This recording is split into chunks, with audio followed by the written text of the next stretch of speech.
මේ කවුතර පුරවරේ බොහෝම මද්‍රව්‍ය බොහොම ගැලී දැන් නම් අපි සෑහෙන්න වැඩලීම් කරලා ප්‍රමාණය ගොඩාක් අඩු කරගෙන තියෙනවා. ඔබට කිසියම් තොරතුරක් තියෙනවා නම් ඔබ දකිනවා නම් ඔබ ඉස්කෝලේ යනකොට ඔය බස් ස්ටෑන්ඩ් වල එහෙම නැත්නම් බස් ඇතුලේ එහෙම නැත්නම් කඩවල් වල ඔබේ යාළුවෝ නැත්නම් තම ළමයි නිතර ඒ තැන් වලට රොක් වෙනවා නම් එතන මොනවා හරි නරක දෙයක් වෙනවා ඇතිවෙන්නේ. එහෙම දේවල් තියෙනවා නම් ඔබ අපිට කියන්න. ඒක ඔබට වගේම මේ රටට කරන විශාල උදව්වක්.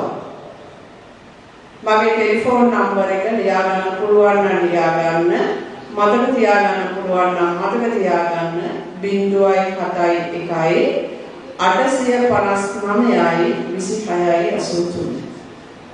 අපි දැන් මේ වෙනකොට සිවිල් ඇතුලේ නිලධාරීන් බොහොමයක් වටේ යොදලා තියෙනවා. ඔබ ඉස්කෝලේ යන එනකොට කොහොමද යන්නේ?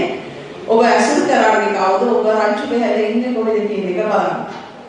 ඉතින් ඒක නිසා ඔබ නරක දේවල් වලට හිම පෙළවිලා ඉඳලා ඔබ ඊට පස්සේ අත්අඩංගුවට ගැනීමක් කරන්න සිද්ධ වුණොත් එම ඒකේ අවනම්බුව ඔබේ දෙමව්පියන්ට ඔබේ ඉස්කෝලේ ඒකත් මතක තියාගන්න.